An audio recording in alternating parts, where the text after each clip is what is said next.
بسم اللہ الرحمن الرحیم۔ السلام علیکم ورحمۃ اللہ وبرکاتہ۔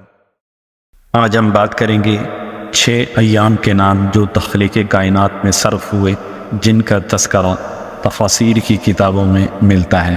اس سے پہلے اگر آپ نے اس چینل کو سبسکرائب نہیں کیا تو پلیز اس کو سبسکرائب کر دیں اور بیل کا بٹن پریس کر دیں تاکہ آپ کو اس طرح کی اور بھی ویڈیو مل سکیں۔ چلیں شروع کرتے ہیں۔ ایام ستہ کے نام جو تخلیق کائنات میں صرف ہوئے۔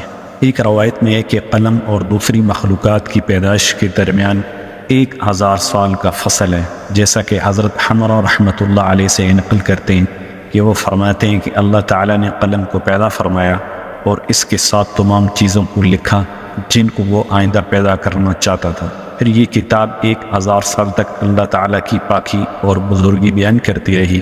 ابھی دیگر مخلوقات پیدا نہیں ہوئی تھی۔ پھر جب اللہ تعالیٰ نے آسمان و زمین کی پیدائش کا ارادہ فرمایا تو ان کو پیدا فرمایا 6 دن میں اور ہر دن کا الگ الگ نام تجویز کیا۔ ان دنوں کے ناموں کی تفصیل میں لکھا ہے کہ ان میں ایک کا نام ابجد، دوسرے کا روز، تیسرے کا حطی، چوتھے کا کلمن، پانچویں کا صافس اور چھٹے کا ارشد ہے، جیسا کہ ضحاک بن مزاحم رحمۃ اللہ علیہ سے مروی ہے۔ انہوں نے فرمایا اللہ تعالیٰ نے آسمان و زمین کو 6 دن میں پیدا فرمایا اور ہر دن کے لیے ایک نام مقرر ہے، اور وہ یہ ہے ابجد، روز، حطی، کلمن، صافس، ارشد۔ ایک دوسری طریق سے بھی ضحاک بن مزاحم سے یہی منقول ہے، لیکن دیگر اصحاب کہتے ہیں کہ اللہ تعالیٰ نے دن کو پیدا فرمایا، اس کا نام رکھا الاحد۔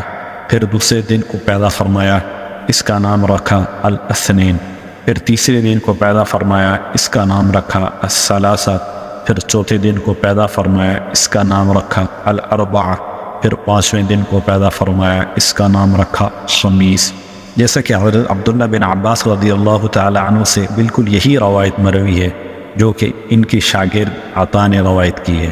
علامہ کہتے ہیں کہ ایام کے اسماء کے بارے میں ان دونوں قولوں میں کوئی تضاد نہیں، اس لیے کہ اہل عرب جن کا نام الاحد، الاثنین، الثلاثہ، اربع، خمیس رکھتے ہیں، ممکن ہے دیگر عرب ان کو ابجد، روز، حطی، کلمن، صافس اور ارشد سے جانتے ہیں، کیونکہ اشیاء کے ناموں میں کوئی جھگڑا و نزاع نہیں ہوا کرتا۔ لیکن وہب بن منبع رضی اللہ تعالی عنہ سے مروی ہے کہ ایام 7 ہیں، لیکن ان میں بھی تعارض نہیں، اس لیے کہ ضحاک اور عطا نے ایام کے 6 ہونے کا ذکر فرمایا۔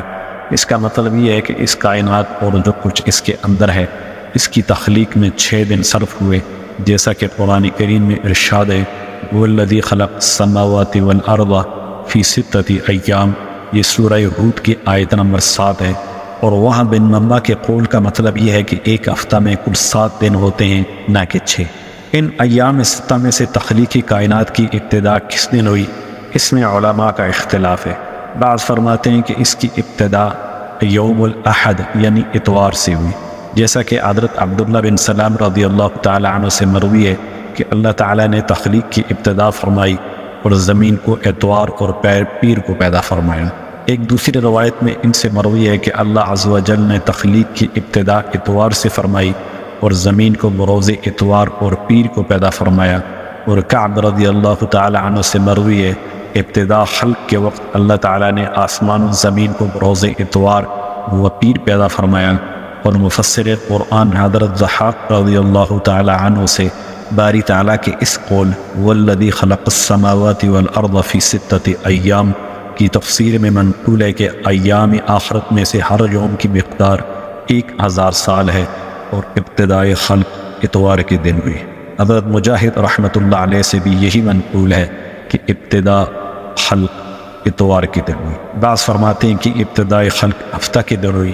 ان کی دلیل یہ روایت ہے محمد بن ابی اسحاق رحمۃ اللہ علیہ سے مروی ہے، وہ فرماتے ہیں کہ اہل تورات اس بات کے قائل ہیں کہ اللہ تعالیٰ نے ابتدائی خلق اتوار کو فرمائی، اور اہل انجیل قائل ہیں کہ پیر کو فرمائی، اور ہم مسلمان رسول اللہ صلی اللہ علیہ وسلم کی حدیث کی وجہ سے جو ہم تک پہنچی ہے کہتے ہیں کہ ابتدائی خلق ہفتہ کو ہوئی۔ حضرت اکرمہ رضی اللہ تعالی عنہ حضرت عبداللہ بن عباس رضی اللہ تعالی عنہ سے روایت کرتے ہیں کہ یہود نبی کریم صلی اللہ علیہ وسلم کے پاس آئے اور آسمان و زمین کی تخلیق کے بارے میں سوال کیا۔ آپ صلی اللہ علیہ وسلم نے فرمایا اللہ تعالیٰ نے زمین کو اتوار اور پیر کے دن پیدا فرمایا۔ یہ روایت قول اول کے قائلین کا متعدل ہے۔ عبداللہ بن رافع رضی اللہ تعالی عنہ حضرت ابو ہریرہ رضی اللہ تعالی عنہ سے روایت کرتے ہیں، انہوں نے فرمایا اللہ تعالیٰ نے مٹی کو ہفتہ کے دن پیدا فرمایا اور پہاڑوں کو اتوار کے دن، اور ابن اسحاق قول کہ ابتدائی خلق ہفتہ کو ہوئی۔ اس کی بنیاد اصل میں یہ ہے کہ روایت کے موافق اللہ تعالیٰ تخلیق کائنات سے جمعہ کے دن فارغ ہوئے اور یہ بالاتفاق 7واں دن ہے۔ اسی دن حق تعالیٰ شان و عرش پر رونق افروز ہوئے اور اسی دن کو مسلمانوں کے لیے عید کا دن قرار دیا۔ جب آخری دن یہ یعنی یوم سابع ہے جو کہ فراغت کا دن ہے، تو پہلا دن یقیناً ہفتہ ہوگا جو کہ ابتدائی مصروفیت کا دن ہے۔ ابن اسحاق کے قول کے مطابق تخلیق کائنات میں 7 دن صرف ہوئے، لیکن قرآن کریم میں متعدد مقامات پر اللہ رب العزت نے اپنے بندوں کو خبر دی کہ اس میں 6 دن صرف ہوئے۔ مثلا ارشاد باری تعالیٰ ہے سورہ بقرہ کی آیت نمبر 4، اللہ وہی ذات ہے جس نے آسمان و زمین اور جو کچھ اس کے درمیان ہے سب 6 دن میں پیدا فرمایا، پھر عرش پر اپنی شان کے مطابق جلوہ افروز ہوا، نہیں ہے تمہارے لیے اس کے مقابلے میں کوئی حمایتی اور نہ کوئی سفارشی، کیا پھر بھی تم نصیحت حاصل نہیں کرتے؟ دوسری جگہ ارشاد ہے آپ ان سے فرما دیجئے کہ تم انکار کرتے ہو اس ذات کا جس نے آسمان و زمین کو 2 دن میں پیدا فرمایا اور تم اس کے لیے شرکاء قرار دیتے ہو۔ یہ تو رب العالمین ہے، اس نے پہاڑوں کو زمین کے اندر ذرا بلند کر کے بنایا اور اس زمین کے اندر برکتیں رکھیں اور اس میں تمہارا رزق مقرر فرمایا، یعنی حسب ضرورت رکھ دیا۔ یہ سارا عمل 4 دن میں ہوا اور یہ کل 6 دن، اور سوال کرنے والوں کے لیے اس قدر بیان کافی ہے۔ پھر آسمان کی طرف توجہ فرمائی اور وہ دنیا کی شکل میں تھا، اور آسمان و زمین دونوں نے فرمایا تم تابعداری کرو خوشی سے یا زبردستی۔ وہ کہنے لگے کہ ہم خوشی سے تابعداری کرتے ہیں۔ بس اللہ تعالیٰ نے 7 آسمانوں کو 2 دن میں بنایا اور ہر آسمان کی طرف اپنے حکم کی وحی فرمائی، اور آسمان دنیا کو ستاروں کے ساتھ زینت بخشی۔ علاوہ زینت کی حفاظت بھی مقصود ہے۔ یہ سب زبردست جاننے والے کا مقرر کردہ نظام ہے، اس میں کوئی اختلاف نہیں کہ فَقَضَاهُنَّ 7 سَمَاوَاتٍ فِي يَوْمَيْنِ، بس اللہ تعالیٰ نے 7 آسمانوں کو 2 دن میں بنایا۔ اس آیت میں جن 2 ایام کا ذکر ہے یہ ان ایام 6 ایام میں داخل ہیں جن کا ما قبل تذکرہ ہوا۔ بس ان آیات سے واضح طور پر معلوم ہوا کہ اللہ تعالیٰ نے آسمان و زمین اور جو کچھ ان کے اندر ہے سب کو 6 دن میں پیدا فرمایا، اور بکثرت احادیث اس بارے میں بیان ہوئی ہیں کہ اللہ تعالیٰ نے آدم علیہ السلام کی تخلیق سب سے آخر میں فرمائی، اور یہ جمعہ کا دن تھا۔ یہ جمعہ کا دن جس میں فراغت ہوئی یہ بھی ان 6 ایام میں داخل ہوا جو تخلیق کائنات میں صرف ہوئے، جن کا ذکر گزشتہ آیات میں ہوا۔ اگر ان دنوں کو 6 ایام میں داخل نہ مانے تو لازم آئے گا کہ تخلیق میں 7 دن صرف ہوئے، حالانکہ یہ نصوص کے خلاف ہے۔ عبداللہ بن سلام رضی اللہ تعالی عنہ سے مروی ہے کہ اللہ تعالیٰ نے اتوار کے دن اس کائنات کی ابتدا فرمائی، پس اتوار اور پیر کو تمام زمین پیدا فرمائی، منگل اور بدھ کو رزق و خوراک اور پہاڑوں کو پیدا فرمایا، جمعرات اور جمعہ کو آسمانوں کی تخلیق فرمائی، اور جمعہ کی آخری ساعت میں اس سے فراغت ہوئی۔ اس آخری ساعت میں آدم علیہ السلام کو بصفت عجلت پیدا فرمایا، اور یہی وہ ساعت ہے کہ جس میں قیامت قائم ہوگی۔ ابن عباس، ابن مسعود رضی اللہ تعالی عنہ اور دیگر صحابہ کرام رضوان اللہ تعالی علیہم اجمعین سے منقول ہے کہ رب تبارک و تعالی نے 7 زمینوں کو 2 دن یعنی اتوار اور پیر کو پیدا فرمایا، اور ان کے اندر پہاڑوں، معدنیات، ارزاق، درختوں اور جو چیزیں ان کے مناسب تھیں ان سب کو منگل و بدھ کے دن پیدا فرمایا۔ پھر آسمان کی تخلیق کی طرف توجہ فرمائی۔ وہ اس وقت دھوئیں کی شکل میں تھا، پر اس کو جسم واحد بنایا، پھر اس کو ٹکڑے ٹکڑے فرمایا یہاں تک کہ 7 آسمان ہو گئے۔ یہ کام جمعرات اور جمعہ کو ہوا۔ ابن عباس رضی اللہ تعالی عنہ کی ایک اور روایت میں بھی یہ بات ہے کہ زمینوں کی تخلیق اتوار اور پیر کو ہوئی۔ ان اقوال سے یہ ثابت ہوا کہ زمین اور اس کی معدنیات کی پیدائش بغیر کسی تفسیر کے آسمان سے پہلے ہوئی۔ اس لیے کہ ان حضرات کے نزدیک اس کی پیدائش کے دن اتوار اور پیر ہیں، جو کہ ایام ستہ کی ابتدائی دن ہیں، اور آسمان کی تخلیق کے دن ان کے علاوہ ہیں جو کہ یقیناً مؤخر ہیں۔ اس کی تائید ابن عباس رضی اللہ تعالی عنہ کی ایک روایت سے ہوتی ہے، جو کہ والارض بعد ذلك دحاها کی تفسیر میں مروی ہے، کہ جس کا حاصل یہ ہے کہ قرآن کریم کے ایک مقام پر اللہ تعالیٰ نے زمین کو آسمان سے پہلے پیدا فرمایا، اور دوسری جگہ بیان تخلیق میں آسمان کا تذکرہ زمین سے پہلے ہے۔ اس سے بظاہر معلوم ہوتا ہے کہ آسمان کو زمین سے پہلے پیدا فرمایا۔ دونوں آیات میں تطبیق کی صورت یہ ہوگی کہ پہلے اللہ تعالیٰ نے زمین کو جملہ معدنیات سے پیدا فرمایا، لیکن اس کو موجودہ حیت پر پھیلایا نہیں، اس کے بعد 7 آسمان بنائے، پھر زمین کو موجودہ شکل میں پھیلا دیا جو کہ ہمیں نظر آ رہی ہے۔ ایک دوسری روایت میں اس آیت کی تفسیر میں انہی سے کچھ منقول ہے کہ جب اللہ تعالیٰ آسمان کی تخلیق سے فارغ ہوا تو زمین میں موجود رزق معدنیات کو پھیلایا اور پہاڑوں کو نصب فرمایا۔ معلوم ہوا کہ زمین کی نباتات و خوراک وغیرہ شمس و قمر کے بغیر عادتاً نہیں اگ سکتی، اس لیے ان سے پہلے شمس و قمر کا ہونا ضروری ہے جو کہ اشیاء سماوہ میں سے ہیں۔ اس میں بھی اس بات کی طرف اشارہ ملتا ہے کہ زمین اور اس کی نباتات وغیرہ کو پھیلانے کا عمل آسمان کی تخلیق کے بعد ہوا ہوگا، جیسا کہ قرآن کریم میں بھی آسمان کی تخلیق کا تذکرہ کے بعد فرمایا کہ ہم نے اس کے بعد زمین کو بچھایا اور اس میں سے اس کا پانی اور نباتات نکالی۔ ایک قول یہ بھی ہے کہ اللہ تعالیٰ نے بیعت عتیق یعنی خانہ کعبہ کو دنیا کی تخلیق سے 2000 سال قبل پانی کے اوپر 4 ستونوں پر پیدا فرمایا، پھر اس کے نیچے سے زمین کو بچھانے کا عمل ہوا، جیسا کہ ابن عباس رضی اللہ تعالی عنہ سے مروی ہے کہ دنیا کی پیدائش سے 2000 سال قبل بیت اللہ کو 4 ستونوں کے اوپر پانی کے اوپر رکھا گیا، پھر زمین کو اس کے نیچے بچھایا گیا۔ اور ابن عمر رضی اللہ تعالی عنہ سے مروی ہے کہ بیت اللہ کو اللہ تعالی نے زمین سے 2000 سال پہلے پیدا فرمایا اور اسی کے نیچے سے زمین کو بچھایا گیا۔ ان روایات سے بھی اس طرف اشارہ ملتا ہے کہ زمین کی تخلیق 2 مرحلوں میں ہوئی۔ اس تمام تر تفصیل سے یہ بات ثابت ہوئی کہ زمین کی تخلیق قبل السماوات ہوئی ہے، لیکن اس کو بچھانے اور پھیلانے کا عمل مع اس کے خزائن کے آسمانوں کے بعد ہوا۔ ابو بکر رضی اللہ تعالی عنہ سے مروی ہے کہ یہود نبی کریم صلی اللہ علیہ وسلم کی خدمت میں آئے اور کہا، اے محمد آپ ہمیں بتلائیے کہ اللہ تعالیٰ نے ایام ستہ میں کون کون سی چیزیں پیدا فرمائی۔ آپ نے فرمایا زمین کو اتوار اور پیر کے دن، پہاڑوں کو منگل کے دن، شہد، رزق، نہریں، آباد جگہیں اور ویرانے بت کے دن، آسمان و ملائکہ کو جمعرات کے دن پیدا فرمایا، اور جمعہ کے دن کی 3 ساعت باقی رہ گئی تھی تو پھر پہلی ساعت میں اموات، دوسری میں آفات اور تیسری میں آدم علیہ السلام کو پیدا فرمایا۔ یہود کہنے لگے آپ کی بات درست ہے اگر اس کا اختتام صحیح ہو۔ نبی کریم صلی اللہ علیہ وسلم ان کا مقصد سمجھئے اور ناراض ہوئے۔ اس پر یہ آیت نازل ہوئی، وَمَا مَسَّنَا مِن لُغُوبٍ فَاصْبِرْ عَلَىٰ مَا يَقُولُونَ، ہمیں کسی قسم کی تھکاوٹ نہیں ہوئی اور جو کچھ یہ کہہ رہے ہیں آپ اس پر صبر کیجیے۔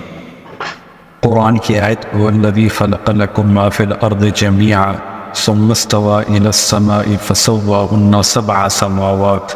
یہ سورہ بقرہ کی آیت نمبر 29 کی تفسیر میں اس میں جس میں فرمایا کہ اللہ تعالیٰ کا عرش پانی پر تھا سوائے ان چیزوں کے جو اس نے پانی سے قبل پیدا کی۔ پھر جب مخلوق کو پیدا کرنے کا ارادہ ہوا تو پانی سے دعا نکالا اور اس کو پانی سے بہت بلند فرمایا اور اس کا نام سما رکھا۔ پھر بقیہ پانی کو خشک کیا اور اسے ایک زمین کی شکل میں بنایا، پھر اس کے ٹکڑے ٹکڑے کر کے 7 زمینیں 2 دن یعنی اتوار اور پیر کو بنائیں۔ بس یہ زمین پہلے جسم میں واحد شکل میں مچھلی پر تھی، اور یہ وہی مچھلی ہے جس کا ذکر اللہ تعالیٰ نے نون والقلم کے الفاظ سے فرمایا ہے، یعنی نون سے مراد مچھلی ہے، اور یہ مچھلی پانی میں تھی اور پانی ایک بڑے پتھر پر، اور پتھر فرشتہ کی پشت پر، اور فرشتہ چٹان پر، اور چٹان ہوا پر تھی۔ پس مچھلی میں حرکت و اضطراب ہوا جس کی وجہ سے زمین پر زلزلہ آیا، تو اللہ تعالیٰ نے پہاڑوں کو زمین پر نصب فرمایا اور وہ ٹھہر گئے۔ اس وجہ سے پہاڑ زمین پر فخر جتلاتے ہیں۔ اللہ تعالیٰ کا ارشاد ہے وَأَلْقَىٰ فِي الْأَرْضِ رَوَاسِيَ أَن تَمِيدَ بِكُمْ، یہ سورہ نحل کی آیت نمبر 15 ہے، میں اس کے نصب کیے جانے کا تذکرہ ہے۔ اس تفسیری روایت سے معلوم ہوا اللہ تعالیٰ نے جب آسمان و زمین کی تخلیق کا ارادہ فرمایا تو پانی سے دھواں نکالا، جس کو کہیں بخارات سے تعبیر کیا گیا، اور اس کو پانی سے بہت بلند فرما کر اس کا نام سما رکھا، اس لیے وہ ہر چیز جو کسی چیز کے اوپر ہو اور اس سے بلند ہو تو بلند چیز اس کے لیے سما کہلاتی ہے۔ معلوم ہوا کہ سما سے مراد ان حضرات کی ہے جب آسمان دھویں اور بخار کی شکل میں تھا، موجودہ شکل میں نہ تھا۔ اس کے بعد بقیہ پانی خشک کر کے زمین بنائی گئی، یعنی آسمان کی تخلیق بھی 2 مرحلوں میں ہوئی اور زمین کی تخلیق بھی 2 مرحلوں میں ہوئی۔ اس کی ترتیب یہ ہے کہ پہلے آسمان کو دھویں و بخارات کی شکل میں بمے معدنیات و خزائن کے پیدا فرمایا، لیکن اس کو پھیلایا نہیں، پھر اس کی طرف توجہ فرمائی اور انہیں موجودہ شکل عنایت فرمائی، پھر زمین کی طرف توجہ فرمائی اور اس کو بچھانے اور پھیلانے کا عمل ہوا۔ اس تقدیر پر تمام روایات متفق ہو جاتی ہیں، لہٰذا جو یہ کہتے ہیں کہ آسمان پہلے بنا اور زمین بعد میں بنی، اس پر احادیث سے استدلال کرتے ہیں تو کہا جائے گا اس سے مراد آسمان و زمین کا خام حالت میں بننا ہے، اور اس خام حالت میں واقعتاً آسمان کی تخلیق زمین سے پہلے ہے، جیسا کہ اوپر والی روایتوں سے معلوم ہوا کہ پانی کے جو بخارات اوپر کی طرف بلند ہوئے، اس سے آسمان اور بقیہ جو پانی رہ گیا اس سے زمین بنائی گئی۔ اب تذکرہ کرتے ہیں کہ منگل اور بدھ کو کیا بنایا گیا۔ ابن عباس، ابن مسعود اور چند دیگر صحابہ کرام سے مروی ہے کہ اللہ تعالیٰ نے زمین کے اندر پہاڑوں اور درختوں، اس میں رہنے والوں کے لیے خوراک اور جو کچھ زمین کے لیے مناسب تھا، ان سب کو 2 دن یعنی منگل اور بدھ کے دن پیدا فرمایا۔ اس کا بیان قرآن کریم کی اس آیت میں ہے۔ ترجمہ: آپ کہہ دیجئے کیا تم انکار کرتے ہو جس نے زمین کو 2 دن میں پیدا فرمایا اور تم شریک قرار دیتے ہو اس کے لیے، حالانکہ وہی رب العالمین ہے، اسی نے زمین کے اوپر پہاڑوں کو پیدا فرمایا اور اس میں برکتیں رکھیں، اس میں لوگوں کی خوراک اور غذا حسب ضرورت پیدا فرمائی، اور یہ تمام عمل منگل کے دن ہوا۔ پوچھنے والوں کے لیے یہ بیان کافی ہے۔ اس آیت میں بیان ہوا ہے کہ اللہ تعالیٰ نے پھر آسمان کی طرف توجہ فرمائی، وہ اس وقت دھویں کی شکل میں تھا، اور یہ دھواں اصل میں پانی کی سانس لینے کی وجہ سے ضائع ہوا تھا۔ اس سے مراد پانی کے اندر سے بھاپ و بخارات کا اٹھنا ہے۔ اس دھویں کو آسمان واحد میں تبدیل کیا اور اس کے ٹکڑے کر کے 7 آسمان 2 دن یعنی جمعرات و جمعہ کو تخلیق فرمائے۔ عبداللہ بن سلام رضی اللہ تعالی عنہ سے مروی ہے کہ اللہ تعالیٰ نے غذا اور خوراک اور پہاڑوں کو منگل و بدھ کے دن پیدا فرمایا۔ ابن عباس سے مروی اللہ تعالیٰ نے پہاڑوں کو منگل کے دن پیدا فرمایا، اسی وجہ سے لوگ اس دن کو بھاری خیال کرتے ہیں۔ ابن عباس کے حوالے سے مروی ہے کہ نبی کریم صلی اللہ علیہ وسلم نے فرمایا، اللہ تعالیٰ نے پہاڑ اور اس کے منافع کو منگل کے دن اور درخت، پانی، شہر، آبادیاں، ویرانے بدھ کے دن پیدا فرمائے۔ ابو ہریرہ رضی اللہ تعالیٰ عنہ کی روایت میں ہے کہ نبی کریم صلی اللہ علیہ وسلم نے فرمایا، اللہ تعالیٰ نے پہاڑوں کو اتوار کے دن، درختوں کو پیر کے دن، مکروہ اور ناپسندیدہ چیزوں کو منگل کے دن اور نور کو بدھ کے دن پیدا فرمایا۔ لیکن پہلی روایت یعنی روایت ابن عباس رضی اللہ تعالی عنہ سند زیادہ صحیح اور اقرب الی الصواب ہے، اور علماء سلف کا بھی یہی خیال ہے۔ اب تذکرہ کرتے ہیں کہ جمعرات اور جمعے کو کیا چیزیں پیدا کی۔ جمعرات کے دن اللہ تعالیٰ نے 7 آسمان بنائے، حالانکہ اس سے پہلے وہ باہم جوڑے ہوئے تھے، جیسا کہ ابن عباس اور ابن مسعود اور چند دیگر صحابہ کرام رضوان اللہ تعالی علیہم اجمعین سے ثم استوى الى السماء وهي دخان حامیم سجدہ کی 11ویں نمبر آیت ہے کی تفسیر میں منقول ہے کہ یہ دعا پانی کے سانس لینے کی وجہ سے ظاہر ہوا تھا۔ اس دعائیں کو اولاً آسمان واحد کی شکل میں بنایا، پھر اس کو ٹکڑے ٹکڑے کر کے 7 آسمانوں کی موجودہ شکل میں ڈالا، اور یہ عمل جمعرات و جمعے کے دن ہوا، اور جمعہ کا نام جمعہ اس لیے پڑا کہ اس میں اللہ تعالیٰ نے آسمانوں اور زمینوں کو جمع فرمایا اور ان کی طرف وحی فرمائی، جیسا کہ قرآن کریم میں ہے وَأَوْحَى فِي كُلِّ سَمَاءٍ أَمْرَهَا، ہم نے ہر آسمان میں اپنے امر کی وحی فرمائی۔ اسی تفسیر میں مروی اللہ تعالیٰ نے ہر آسمان میں اس کی مخلوق یعنی فرشتے پیدا فرمائے، اس کے علاوہ سمندر، اولوں کے پہاڑ اور بہت سی چیزیں جو معلوم نہیں وہ پیدا فرمائی، اور آسمان دنیا کو ستاروں کے ساتھ زینت بخشی، ان ستاروں کو زینت کے ساتھ ساتھ شیاطین سے حفاظت کا ذریعہ بھی بنایا۔ بس جب اللہ تعالیٰ اپنے پسندیدہ چیزوں سے فارغ ہوئے تو اپنے بیان کے موافق عرش پر جلوہ افروز ہوئے۔ عبداللہ بن سلام رضی اللہ تعالی عنہ سے مروی اللہ تعالیٰ نے آسمانوں کو جمعرات و جمعے کے دن پیدا فرمایا اور جمعہ کی آخری ساعت میں فراغت ہوئی۔ اس ساعت میں آدم علیہ السلام کو بصفت عجلت پیدا فرمایا۔ بس یہی وہ ساعت ہے جس میں قیامت قائم ہوگی۔ ابن عباس رضی اللہ تعالی عنہ سے روایت ہے، اللہ تعالیٰ نے نیرے اور درخت بدھ کے دن پیدا فرمائے، پرندے درندے کیڑے مکوڑے جمعرات کے دن، اور انسان کو جمعہ کے دن پیدا فرمایا۔ بس جمعہ کے دن تمام چیزوں کی تخلیق سے فراغت ہوئی۔ اللہ تعالیٰ نے آسمانوں، ملائکہ اور آدم علیہ السلام کو جمعرات اور جمعہ کے دن پیدا فرمایا۔ اب تذکرہ کرتے ہیں کہ شیطان کو جنت سے کب نکالا۔ ابن عباس رضی اللہ تعالی عنہ سے مروی ہے، نبی کریم صلی اللہ علیہ وسلم نے ارشاد فرمایا، اللہ تعالیٰ نے جمعرات کے دن آسمان پیدا فرمایا اور جمعہ کے دن ستارے، چاند، سورج اور ملائکہ پیدا فرمائے، یہاں تک کہ 3 ساعت باقی رہ گئیں۔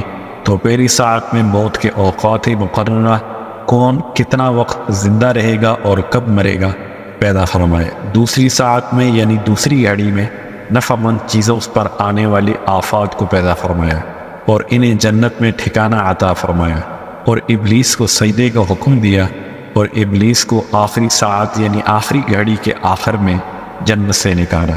ابو ہریرہ رضی اللہ تعالی عنہ سے روایت ہے، رسول اللہ صلی اللہ علیہ وسلم نے میرا ہاتھ پکڑا اور فرمایا، اللہ تعالیٰ نے زمین میں جانوروں کو جمعرات کے دن پھیلایا اور آدم علیہ السلام کو جمعہ کے دن عصر کے بعد پیدا فرمایا، اور یہ آخری مخلوق تھی جو ساعت جمعہ سے آخری ساعت میں پیدا ہوئی۔ اب بات کرتے ہیں وقت کی مقدار کے متعلق۔ احادیث میں یہ بات قطعی طور پر ثابت ہو چکی ہے کہ آسمان و زمین اور ان کے مابین و اندر کی اشیاء کی تخلیق میں 6 دن صرف ہوئے، اور اب 6 دنوں میں سے ہر دن دنیا کے اعتبار سے 1000 سال کا تھا، لہذا کل مدت 6000 سال ہو گئی۔ اور یہ بھی احادیث کے حوالے سے پہلے ذکر ہو چکا ہے کہ قلم تقدیر کی تخلیق اور آسمان و زمین کی ابتدائی خلق کے درمیان 1000 سال کا فصل ہے۔ چونکہ قلم سب سے پہلی مخلوق ہے، لہذا نتیجہ یہ نکلا ابتدائی خلق سے لے کر فراغ خلق تک کل مدت کسی قدر کمی بیشی کے امکان کے ساتھ 7000 سال ہے، اور یہ بات بھی دلائل کثیرہ سے مدلل طریقے پر ثابت ہو چکی ہے کہ اس کائنات کی تخلیق کے بعد سے اس کی فنا تک کل مدت کسی کم و بیشی کے امکان کے ساتھ 7000 سال ہے۔ ان مقدمات کی روشنی میں یہ کہنا درست ہے، اس کائنات کی ابتدائی خلق سے فنائے خلق تک کل مدت با اعتبار دنیا کے 14000 سال ہے، اور عالم آخرت کے اعتبار سے 14 دن ہے فقط، اور اس کائنات کی فنا کے بعد صورتحال دوبارہ اس طرف لوٹ آئے گی جو کہ اس کائنات کے بننے سے پہلے تھی۔ صرف اللہ تعالیٰ کی کریم ذات ہے جو کہ قدیم و لازوال ہے، ہر چیز سے پہلے بھی وہ ہوتا اور ہر چیز کی فنا کے بعد بھی وہی ہوگا۔ السلام علیکم ورحمۃ اللہ وبرکاتہ۔